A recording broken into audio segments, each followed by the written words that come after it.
Hunter x Hunter est très clairement l'une des plus grandes œuvres qui nous a été donnée d'apprécier. On y a eu l'un des arcs les plus plébiscités de l'histoire du manga, des combats marquants, des scènes à jamais dans nos mémoires, et surtout des personnages incroyablement écrits. Et alors que l'arc de la guerre de succession nous apporte de nouvelles têtes et approfondit l'écriture de figures que l'on connaît déjà, un certain personnage est censé tomber dans l'oubli, mais reste dans les esprits de tous les fans tellement il les a marqués. Antagoniste de génie et personnage extrêmement bien développé, il s'impose comme l'un des plus grands de la fiction, le roi des fourmis chimères, Meruem. Tout bon personnage se doit d'être introduit dans son œuvre comme il se doit, et je ne parle pas nécessairement de la scène d'introduction, mais la construction qui le précède. Ici, les fourmis chimères sortent de nulle part pour nous. Après avoir retrouvé Kaito, Gon et Killua apprennent l'existence de cette nouvelle espèce qui réside à l'abri de tout regard dans le pays fermé de NGL. Ainsi, ouvrant un nouvel arc à huis clos, Togashi se permet de développer cette nouvelle menace sans se soucier du reste. La reine, les soldats, puis évidemment les gardes royaux, tous ces monstres amplifient la gravité de la menace et surtout, de par leur rôle et discours, mettent tout en place pour accueillir comme il se doit celui qu'ils considèrent comme leur roi. Et quelque chose de très intéressant avec cette construction, c'est que nous avons à peine découvert les fourmis chimères, mais rien ne nous dit qu'elles viennent d'apparaître. Ainsi, la naissance de ce roi prend même la forme de la réalisation d'une prophétie, d'un mythe ancien devenant réalité pour ce peuple. Et en effet, le roi, dès sa première apparition, est différent. Il est bien plus puissant dans tous les sens du terme. Les autres fourmis chimères ayant alors déjà fait comprendre la couleur de leurs intentions, on comprend très vite et très efficacement que cet être mi-humain, mi-fourmi est la plus grande menace que l'on ait pu constater de ce monde. Des intentions que l'on pourrait comparer à une rage, ou plutôt une faim qui régit très fortement le personnage de Meruem dans ses débuts.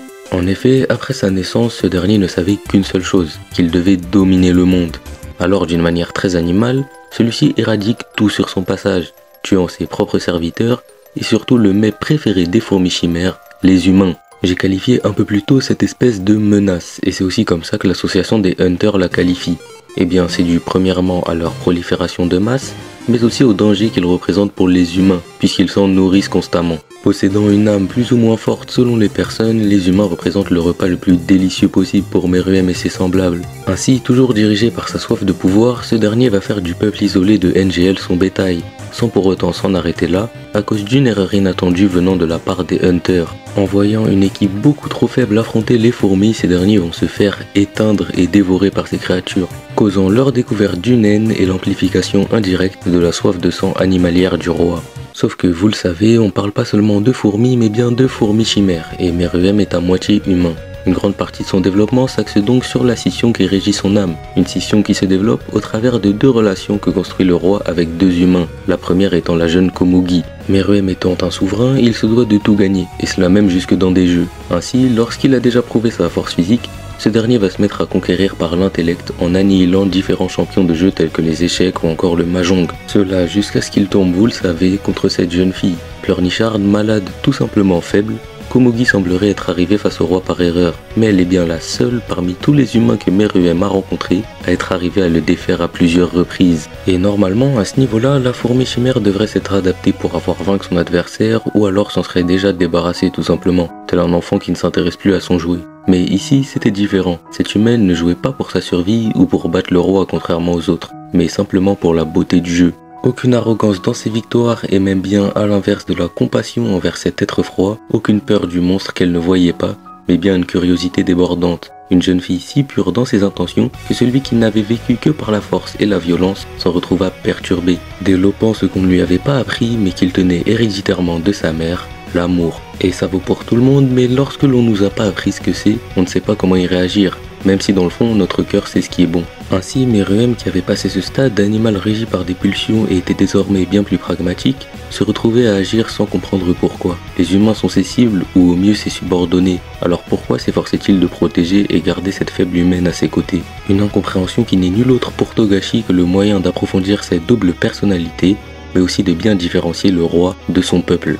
Les fourmis chimères naissent avec un objectif. Pour la reine, c'était de donner naissance, pour ses soldats de lui amener à manger, et pour les gardes royaux, eh bien, logiquement de protéger le roi. Et Meruem aussi est né avec un but, celui de régner sur le monde. Mais comme exprimé à travers l'exemple de Komugi, ce dernier vient à divaguer de celui-ci à plusieurs reprises, une attitude que l'on a pu observer chez d'autres membres de l'espèce qui, dirigés par leur instinct de survie, préféraient fuir ou se ranger du côté des hunters. Mais ici j'aimerais qu'on se focus plus précisément sur 3 personnages en particulier, les gardes royaux. Ce sont les persos les plus proches de Meruem. Ces derniers alors ne réfléchissent pas lorsqu'il s'agit de lui. Un ordre, ils exécutent. Un ennemi, ils exécutent aussi. On pourrait alors les classer directement comme de simples animaux, ce qui ne serait pas faux lorsqu'on observe le visage qu'ils ont pris en fin de vie, créant un parallèle nécessaire avec Meruem, mais au final cette dévotion envers un être est presque quelque chose que l'on observe tout autant chez l'homme, et qui a permis à Togashi de mettre en perspective cette soi-disant différence. Une menace n'étant réellement qu'une simple excuse face au danger. Mais bref, pour revenir sur les gardes, ces 3-là ont donné absolument tout, et ça jusqu'à leur vie, pour permettre à Meruem d'accomplir son objectif, quitte à même s'opposer avec ce que ressent le roi. En effet, alors que Meruem passait toujours plus de temps avec Komugi et apprenait à aimer, les gardes eux ne comprenaient pas, et voyaient en la jeune fille une menace à la grandeur de leur leader. Un point plus qu'appuyé lorsque ces derniers, après l'accident Netero, ont essayé de cacher son existence à Meruem,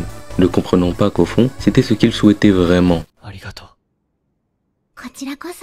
Je ne pouvais évidemment pas faire une vidéo sur Meruem sans adresser le cas de son bourreau, qui est par ailleurs le personnage le plus stylé de l'œuvre, Netero, le président de l'association des Hunters sur lequel j'ai déjà fait une vidéo d'ailleurs, donc n'hésitez pas à aller checker ça, merci beaucoup. Mais bref, Netero c'est la paix intérieure, son pouvoir prend même la forme de la déesse de la compassion Kanon, alors qu'en face se retrouve Meruem, roi des dangereuses fourmis chimères dont la simple aura image la force effroyable de celui-ci. On a ainsi au premier abord un duel très simple. Le bien contre le mal. Sauf que Meruem ne veut absolument pas se battre, même si Netero l'enchaîne de coups. Et là, vous commencez à comprendre où l'on va, et surtout, où Togashi voulait nous amener. Meruem a changé, il n'est plus le même. S'il règne sur le monde, ça ne sera pas après avoir éradiqué l'humanité, puisque désormais, il les comprend, et même les apprécie, ou en tout cas certains. Une appréciation qui se ressent même envers Netero, qu'il reconnaît comme un grand leader, portant le fardeau de ce combat sur lui. Sauf qu'elle est là la seule erreur que Meruem n'aurait jamais dû commettre. Faire confiance aux humains. Certes, lui a évolué et s'est rendu compte que vivre avec certains humains était possible,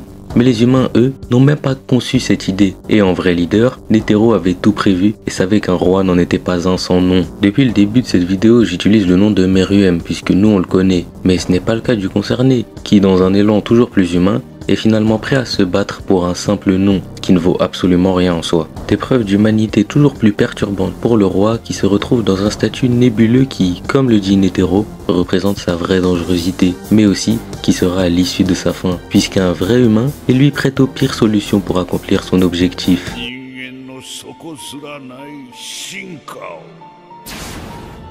Mais vous le savez, Meruem sera malheureusement réanimé peu de temps après par 2 de ses gardes, et sera alors de retour plus puissant qu'il ne l'a jamais été. Et cette prolongation de l'arc était tout d'abord intéressante par rapport au lecteur, parce qu'à ce moment-là, on se dit que c'est foutu honnêtement. Et alors que l'antagoniste final était enfin mort, Togashi remet une tension dingue dans l'œuvre, appuyée évidemment par les événements entre Gon et Pitou. On a ici alors, tant bien que ce soit le même personnage, une créature différente, ce que l'on pourrait considérer comme la forme finale de Meruem. Son objectif en tête, il n'était plus alors dirigé par son animalité comme à sa naissance, mais bien un calme et un pragmatisme qui reflétaient tout simplement sa puissance démesurée. Plus rien ne pouvait donc lui faire face, sauf lui-même. Enfin, le vrai lui-même. Le roi avait perdu la mémoire. Il n'avait donc en tête que son objectif qu'il avait eu à la naissance. Ses gardes alors ont tout fait pour lui cacher l'existence de Komugi, insistant sur le contraste entre l'évolution du roi et celle de ses serviteurs. Cependant, impossible de cacher quoi que ce soit à un être avec un N aussi puissant. Il retrouve donc la mémoire et est prêt à tout pour retrouver la jeune fille, quitte à même se prosterner devant l'un de ses sujets. Le roi, celui qui devait conquérir le monde entier, a ravalé cet honneur, créant d'abord une scène très intéressante avec la toute nouvelle fourmi Pamu, nous démontrant que cette fascination pour le roi est innée parmi eux, et approuvant surtout, pour la dernière fois, son humanité. Et enfin, il y a un dernier point qui lui s'articule autour des événements de ce qui n'a pas encore été adapté en animé. Donc si vous n'avez pas lu les scans, ne regardez pas cette partie. Bref, lorsque Gon retrouve son père, ce dernier lui apprend l'existence du continent sombre, un monde bien plus vaste et dangereux que celui dans lequel ils vivent. Or, Meruem et son peuple ne viennent de nulle autre part que cet endroit, un continent sur lequel résident des monstres bien plus impressionnants et potentiellement bien plus forts que les fourmis chimères. Ainsi, notre connaissance de cette espèce nous crée des attentes quant aux épreuves auxquelles feront face les protagonistes. Mais aussi instaure cette aura lugubre autour de la mission en cours parce qu'on se demande comment qui que ce soit pourrait faire face à plus puissant que Meruem. Et aussi, il y a une chance pour qu'on en apprenne encore un peu plus sur les fourmis chimères, et ça, ce serait toujours intéressant. Mais pour tout ça, faudra attendre la suite et les prochains chapitres. D'ailleurs, il y en a un qui est sorti il y a quelques jours, n'hésitez pas à me donner votre avis dans les commentaires. Bon là, ça va prendre encore un peu de temps, parce qu'il y a tout l'arc de la guerre de succession à passer, et c'est pas maintenant qu'on va arriver sur ce continent. Donc ouais, on verra, dans le meilleur des mondes, peut-être dans 2 ans, quelque chose comme ça, on sera sur ce continent et on découvrira les secrets qui s'y cachent, et peut-être plus sur les fourmis chimères. En tout cas, n'hésitez pas à vous abonner si la vidéo vous a plu. Merci d'avoir regardé jusqu'à là si vous êtes encore présent. Et ouais, à la prochaine, portez-vous bien.